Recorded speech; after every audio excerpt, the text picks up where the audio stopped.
Welcome to our channel mass 24 education.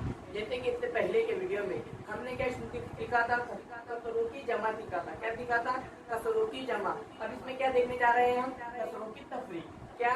Subtraction of fraction number. चलिए तो हम इसको तरीके के साथ पहले इन कानों किस तरह करना है, जैसे हमने इससे पहले के वीडियो में देखा कि कसरों की जमा, उसी तरह से वही रूल इस पे फॉलो होगा। सिर्फ क्या चेंज होगा? क्या? तफरीक। वहाँ पर क्या थी? जमा थी, यहाँ क्या है? तफरीक है।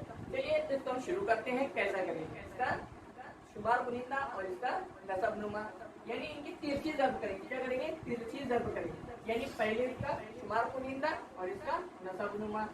4 ज़र्ब 2 अलामत करेंगे, तफरीक लगाएंगे।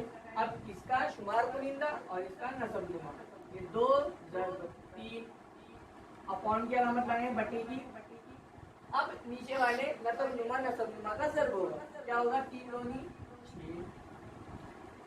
अब 4 दूनी 8 हो गए 8 नफी। 3 दूनी 6 बटे 3 दूनी 6। अब 8 में से 6 गए, कितने बचे? 2 बचे। नीचे 6। आइए मुख्तसर अगर होगी तो इसको हम करेंगे।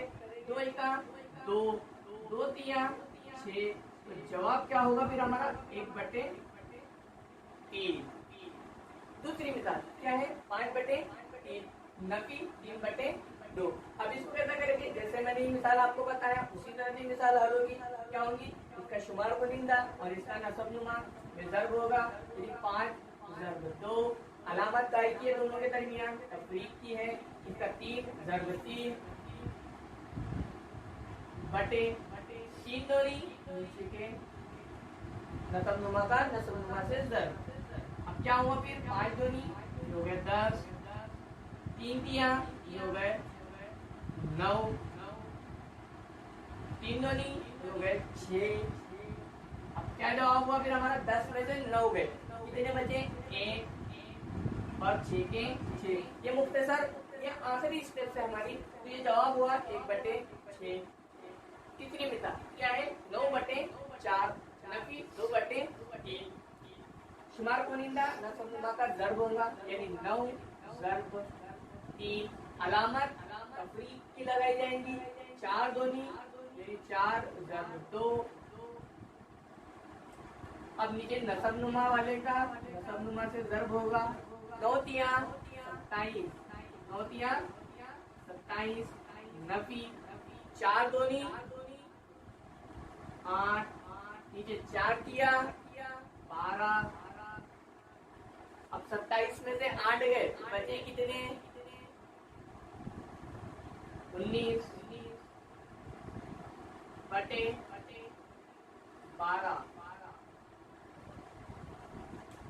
चौथी मिसाल आपके सामने 4/4 नफी 2/2। अब कैसे करेंगे? मुझे पता है इसका शुमार बुनिंदा और इसका नसब नुमा। 4 ज़र्ब 2 नफी 4 ज़र्ब 2 बटे 4 दूनी 8। 4 दूनी कितने हुए फिर? 8 नफी 8 बटे 8। 8 में से 8 गए, बचा कितना? 0। 0/8। तो हमारा जो जवाब क्या होगा फिर? ये होगा 0। क्यों? कि अगर जिसके शुमार बुनिंदा में 0 आ जाता है तो अलामत यानी वो कीमत हमारी क्या हो जाती है? मिसालें आपको होमवर्क में दी गई है, आप इसका जवाब हमें कमेंट करके बता सकते हैं। क्या है? पहली मिसाल 3/2 नफी 2/3। दूसरी मिसाल है 2/2 नफी 4/3। तीसरी मिसाल है 9/4 नफी 2/3। चौथी मिसाल है 9/8 नफी 4/5। अगर आपको यह हमारा वीडियो अच्छा लगा तो प्लीज़ लाइक कीजिए, कमेंट कीजिए। मिलते हैं इंशाल्लाह नेक्स्ट वीडियो में। Thank you for watching.